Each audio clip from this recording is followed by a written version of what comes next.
అండి ఒక sister princess cut అయితే చూపించండి అక్క మీ మెథడ్ అని అడిగారు. సో ఎలాగో బ్లౌజ్ కట్ చేస్తున్నానండి, ఇంకా డైరెక్ట్ గా మీకు చూపించేస్తే వాయిస్ ఓవర్ ఇచ్చేసి మీకు కూడా ఒక మంచి వీడియో వచ్చినట్టు ఉంటుంది. ఈ బ్లౌజ్ మీకు గుర్తుందో లేదో, నేను కుట్టిన బ్లౌజే. నెక్ అనేది ఇలాగ షేప్ ఇచ్చి ఇలా షేప్ ఇచ్చాను. నేను ఐరన్ చేసేటప్పుడు కూడా చెప్పాను అనమాట, మీకు చూడడానికి ఇలా ఉంది కానీ వేసుకుంటే చాలా బాగుంటదని. చాలా అంటే చాలా బాగుందంట చెప్పారనమాట. ఇది పెద్ద సైజు కాబట్టి మీకు అలా కనిపిస్తుంది కానీ బాడీ మీదకి వెళ్ళిన తర్వాత పర్ఫెక్ట్ గా ఇలా ఉందంట. సేమ్ ఈ నెక్ లాగే వెనకాల కూడా కావాలక్క, చాలా బాగా నచ్చిందని చెప్పారనమాట. ఫిట్టింగ్ కూడా సూపర్ గా వచ్చిందంట. కావాలంటే స్క్రీన్ షాట్ మీతో షేర్ చేస్తాను, ఓకేనా. ఇప్పుడు వచ్చేసి ఇదే బ్లౌజ్ నేను స్క్రీన్ షాట్ షేర్ చేస్తున్నాను కదా, ఈ బ్లౌజ్ కోసమే కామెంట్ చేశారనమాట. ఇప్పుడు ఇది ఒరిజినల్ క్లాత్ అండి, ఓకేనా. ఇప్పుడు ఇదే సేమ్ ఇదే మెథడ్ లో నేను ఇంకో బ్లౌజ్ కట్ చేస్తున్నాను. వీడియో స్కిప్ చేయకుండా చూడండి. బ్యాక్ ఓపెన్ అండి, కోరాస్ అనేవి మన వైపుకు ఉండాలన్నమాట. బ్యాక్ ఓపెన్ ఉన్నప్పుడు కోరా అనేది ఉండకూడదు బ్లౌజ్ లో. మనం బ్లౌజ్ కుట్టేటప్పుడు కోరా ఉంటే ఫిట్టింగ్ రాదనమాట, కట్ చేసేసేయాలి. ఎలాగో కట్ చేస్తున్నాను కదా అని చెప్పేసి నేను ఏం చేస్తానంటే ఈ స్కేల్ అంతా కట్ చేస్తాను. మనకి నడుం దగ్గర పట్టి అతకడానికి ఈజీగా ఉంటుంది. ఈ కోరా ఉంది కదా, ఫోల్డింగ్ చేసి కుట్టుకోకుండా డైరెక్ట్ గా హెమింగ్ చేసేయచ్చు అనమాట. సో నేనైతే ఎప్పుడు అలాగే చేస్తానండి. ఈ స్కేల్ అంతా తీసుకుని కట్ చేసుకుంటాను. కట్ చేసుకుంటే మనకి పట్టి అతకడానికి ఈజీగా ఉంటుంది.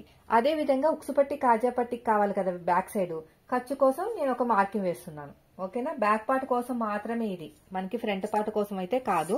సో ఇది అయిపోయిందండి. దీని తర్వాత మనకి ఇది డీప్ నెక్ బ్లౌజ్, ఓకేనా. ఆర్మ్ లూజ్ కి 1 ఇంచ్ కప్పితే చెస్ట్ వచ్చేస్తుంది. అదే మెథడ్ లోనే నేను కట్ చేసింది ఈ బ్లౌజ్ అనేది. సో ఇప్పుడు ఆర్మ్ లూజ్ ఎంత ఉందో చెక్ చేద్దాం.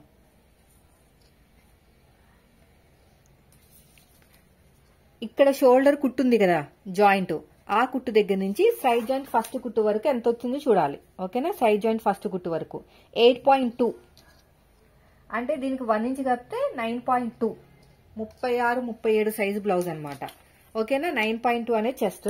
కింద మనకి ఖర్చుల కోసం ఒక 1/4 ఇంచ్ వరకు వదిలేయండి, ఎక్కువ వదలకండి. ఎందుకంటే మనం తీసుకున్న బ్లౌజ్ వచ్చేసి ఆల్రెడీ కొత్త బ్లౌజ్ అనమాట. ఎక్కువ ఇస్తే మరి హైట్ ఎక్కువ అయిపోతుంది. బాగా పాత బ్లౌజ్ ఇస్తేనే హైట్ ఎక్కువ తీసుకోవాలి. సింక్ అయిపోయి ఉంటాయి కదా, అందుకుని ఇలాగ బ్యాక్ పార్ట్ లో మెయిన్ డాట్ పట్టేసుకుని దీనికి తిన్నగా ఇలా పట్టుకుని ఇలా చూసుకోవాలి. ఇలా చూసుకుని ఇక్కడ ఒక మార్కింగ్, ఎగస్ట్రా ఖర్చు కోసం ఒక 1/4 ఇంచ్ అంతే, ఇంకంతకు మించి ఎక్కువ ఇవ్వకూడదు. ఇలా స్ట్రేట్ గా లైన్ వేసేయండి. లైన్ వేసిన తర్వాత ఇప్పుడు వెనకాల నెక్ డీప్ కావాలి కదా, మనకి వెనకాల ఈ ఉక్సు పట్టి కాజా పట్టి ఉంది కదా, ఈ హైట్ కింద ఖర్చులు వదిలేసుకుని మార్కింగ్ వేసుకోండి. ఖర్చు కోసం ఇంకొక 1/4 ఇంచు అంతే సరిపోతుంది, ఇంకేం అవసరం లేదు. ఇది డీప్ నెక్ బ్లౌజా నార్మల్ నెక్ బ్లౌజ్ అనేది నేను చెప్తాను. ఇప్పుడు పైనుంచి కింద వరకు చూడండి 10.5 ఉంది. 9 ఇంచుల నుంచి స్టార్ట్ అయితే అది డీప్ నెక్ బ్లౌజ్ అండి. 9 నుంచి ఎంతైనా డీప్ నెక్.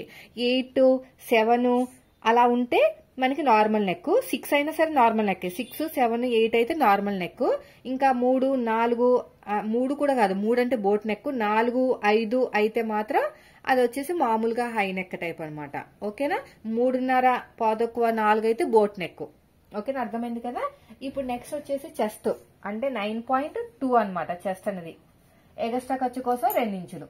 ఇక్కడ చాలా మందికి డౌట్ ఏమొస్తుందంటే, అక్క నడుము లూజ్ కోసం ఎందుకు మార్కింగ్ వేయట్లేదని. ఇప్పుడు నడుము లూజ్ ఇప్పుడు వేయకూడదు, డాట్లకి మార్కింగ్ వేసేటప్పుడు వేసుకోవాలి. ఇది చెస్ట్ లూజ్, ఓకేనా. పైన కూడా 9.2, ఎగస్ట్రా ఖర్చు కోసం 2 ఇంచులు అంతే. ఇలా స్ట్రేట్ గా లైన్ వేసేద్దాము. ఇలా స్ట్రేట్ గా ఇలా ఎగస్ట్రా ఖర్చు కోసం 2 ఇంచులు, ఓకేనా. ఇలా స్ట్రేట్ గా మార్కింగ్ వేసేయండి. అయిపోయింది, ఇప్పుడు మనకి మార్కింగ్ అంతా రెడీ అయిపోయింది. తర్వాత వచ్చేసి ఇది 9.3, 9.2 కదా, మన ఎంత వస్తుంది 36 సైజ్ అండి. 36 అలా రావచ్చు, ఓకేనా. 36 కన్నా కొంచెం ఎక్కువ అనమాట, 36.5 అలా వచ్చింది. సో ఈ సైజ్ బ్లౌజ్ కి మనం 2.5 అనేది నెక్ విడ్త్ తీసుకోవాలి, ఓకేనా. 2.5 ఇక్కడ ఎగస్ట్రా ఖర్చు కోసం ఒక 1/4 ఇంచు. ఇక్కడ చూడండి ఉక్సు పట్టి కాజా పట్టి వదిలేసి ఈ లైన్ నుంచి వేస్తున్నాను. ఇది ఏం మనకి కౌంటింగ్ రాదనమాట, ఫోల్డింగ్ లోకి వెళ్ళిపోతుంది. అయితే ఈ నేను తీసుకున్న ఆది బ్లౌజ్ లో చిన్న షోల్డర్ ఎంత ఉందో అంత తీసేసుకున్నాను. ఎందుకంటే మనం కుట్టిన బ్లౌజే కాబట్టి బాగుంది అన్నారు కాబట్టి ఇదే తీసేసుకోవాలి. సో మొత్తానికి 5.5 వచ్చేటట్టు చూడండి. అయితే నేను పైపింగ్ వేస్తున్నానండి. పైపింగ్ వేస్తున్నాను కాబట్టి పైపింగ్ కి వదిలేసుకుని ఇలా పైపింగ్ వదిలేసుకుని మార్కింగ్ వేసుకోవాలి. ఎందుకంటే కుట్టిన తర్వాత పైపింగ్ వస్తుంది కదా, ఇలా పైపింగ్ ఫోల్డ్ చేసుకుని మార్కింగ్ వేసుకోవాలి. ఓకేనా? ఎందుకు చెప్తున్నానంటే ఇలా మార్కింగ్ వేసుకున్నాం అనుకోండి, దీని పక్కన మళ్ళీ పైపింగ్ వేస్తే పొడుగు ఎక్కువైపోతుంది. అది కూడా ప్రాబ్లమే కస్టమర్స్ తోటి. ఓకేనా? సో మొత్తానికి మనకి 5.5 వచ్చిందో లేదో చెక్ చేయండి. కరెక్ట్ గా 5.5 వచ్చింది. 5.5 వస్తుంది అనమాట ఈ సైజు వాళ్ళకి.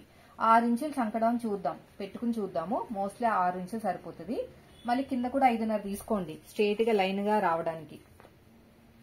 ఇలా నీట్ గా మార్కింగ్ వేసుకుని ఇక్కడ కూడా ఇలాగా నీట్ గా మార్కింగ్ వేసుకోండి. అయిపోయింది. ఈ 6 ఇంచులు అనేది ఇక్కడ కూడా కరెక్ట్ గా ఉండాలి. ఓకేనా? ఉంది. ఇక్కడ 1.5 కన్నా కొంచెం తక్కువ తీసుకోండి, ఎందుకంటే 36 కదా, అంటే పెద్ద సైజుకి దగ్గరలో ఉంది తప్ప ఇంకా అంతకు మించి ఎక్కువ లేదు. 1.5 కన్నా ఒక గీత తక్కువ తీసుకుని కర్వ్ స్కేల్ తోటి నీట్ గా కర్వ్ అనేది తిప్పేస్తున్నా. షోల్డర్ కావాల్సినంత ఖర్చు వదిలేయండి. తర్వాత గీత కింద నుంచి కొలుచుకోవాలి. మీకు దగ్గరగా పెట్టి చూపిస్తాను. ఓకేనా? మీకు దగ్గరగా పెట్టేసి మార్కింగ్ అనేది మ్యాచ్ అయిందో లేదో చూపిస్తా. ఇలా నీట్ గా ఉండాలి. ఇప్పుడు షోల్డర్ కావాల్సినంత ఖర్చు వదిలేసాను. ఓకే, ఖర్చు వదిలేసి ఇక్కడ నుంచి ఇలాగా గీత కింద నుంచి అనమాట మనకి ఎంత రావాలి, 8.2 అనేది రావాలి. చూడండి, 8.2 అనేది కొంచెం ఇక్కడికి వచ్చింది. పర్లేదు, ప్రాబ్లం ఏం లేదండి. ఎందుకంటే మనకి ఖర్చులోకి కొంచెం ఎక్కువ తక్కువ తీసుకుంటాం కదా, సరిపోతుంది అనమాట. ఇంకోండి, గీత కింద నుంచి చూసుకోవాలి. సరిపోయింది. చూసారా, 8.2 అనేది కరెక్ట్ గా వచ్చేసింది. 8.2. సో మనకి ప్రాబ్లమే లేదు. ఒక్క గీతకి ఏం ప్రాబ్లం ఉండదండి. మరీ పావించు అలాగైతేనే ప్రాబ్లం అనమాట. సో కింద వచ్చేసి 3 ఇంచులు తీసుకుంటాను. 3 ఇంచులు తీసుకుని ఇప్పుడు షేప్ అనేది ఎలాగిస్తాను చూడండి. వాళ్ళకి నచ్చినట్టు షేప్ ఇవ్వాలన్నమాట. పైపింగ్ కూడా వేయమన్నారు. సో మనం ఏ షేప్ ఇచ్చామో ఆ షేప్ ఇచ్చేద్దాం. ఇలాగ ఇచ్చేసి ఇలాగ దిలి షేప్ లాగా ఇచ్చాను అనమాట. ఇలా ఇచ్చాను వాటికి, ఇలాగా ఇలా ఇచ్చాను. దీనికి వేసుకున్న తర్వాత కూడా అలాగే ఉంది చూడండి. ఈ ఫ్రంట్కి ఎలా ఇచ్చానో బ్యాక్ కూడా అలాగే కావాలి అన్నారు. ఇలా ఇచ్చేసి ఇలా ఇచ్చాను షేప్. ఇలాగిచ్చి ఇలా ఇచ్చాను. ఓకేనా? అయిపోయింది. తర్వాత నడుము లూజు. నడుము లూజు కూడా 31 అంటే ఎంత? 31 అంటే 7.30. డాట్ కోసం 1 ఇంచు కలిపితే 8.30 అంటే పాతకు 9 అనమాట. దీన్ని సగానికి ఫోల్డ్ చేసుకుని, అంటే పాతకు 9కి మార్కింగ్ వేసుకుని సగానికి ఫోల్డ్ చేసుకుని అటు ఒక 1/2 ఇంచు ఇటు ఒక 1/2 ఇంచు హైట్ వచ్చేసి 4 ఇంచులు తీసుకోవాలి. సరిపోతుంది. అంతేనండి. ఎంత ఈజీగా అయిపోయింది చూసారా. సో ఇలా మార్కింగ్ వేసుకున్నామంటే మనకి పర్ఫెక్ట్ గా వచ్చేస్తుంది అనమాట. బ్యాక్ పార్ట్ ఇది వచ్చేసి బ్యాక్ పార్ట్ కోసం పర్ఫెక్ట్ మార్కింగ్ అనమాట. ఇలా స్ట్రైట్ గా పెట్టుకుని అప్పుడు కట్ చేసుకోవాలి. ఇలా స్ట్రైట్ గా వెళ్ళాలి. ఇదంతా ఉక్సుపట్టి కాజాపట్టి. ఓకేనా? మళ్ళీ ఇలా వెళ్ళిపోకండి, ఫినిషింగ్ నీట్ గా రాదు. ఇలాగా పెట్టేసుకుని ఇలా నీట్ గా కట్ చేసుకోవాలి.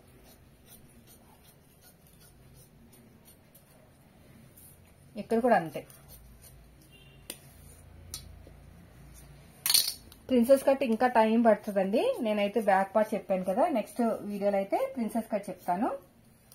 ఒక్కొక్క దాంట్లో ఒక్కొక్క దానికోసం చెప్పామనుకోండి మీకు టైం అనేది ఎక్కువ అవినట్టు అనిపించదు అనమాట. డీప్ గా ఎక్స్ప్లెనేషన్ ఉంటుంది కాబట్టి టైం అనేది మీకు ఎక్కువ అయిపోతుంది. నేను క్లియర్ గా స్లోగా ఎక్స్ప్లెయిన్ చేస్తే మీకు పర్ఫెక్ట్ గా వస్తుంది. చూడండి, ఇలా షేప్ రావాలి అన్నారు, అలాగే ఇచ్చేసాను. ఇది ఉక్సుపట్టి కాజాపట్టి లోపలికి వెళ్ళిపోతుంది. ఇలాగా మనకి షేప్ పర్ఫెక్ట్ గా వస్తుంది. ఇలా స్ట్రైట్ గా రావాలి. స్ట్రైట్ గా కట్ చేసి అప్పుడు ఇలా వెళ్ళి ఇక్కడ కూడా స్ట్రైట్ గా కట్ చేసుకోవాలి. ఇలా వెళ్ళిపోకూడదు. ఇక్కడ రాకొచ్చి అప్పుడు ఇలా స్ట్రైట్ గా రావాలి. సో ఇదండి ఈ రోజు వీడియో. నచ్చితే మాత్రం ఖచ్చితంగా లైక్ చేయండి ఫ్రెండ్స్. ఇంకా నెక్స్ట్ వీలైతే పేపర్ కట్టింగ్ మీద చూపిస్తాను. Thank you for watching.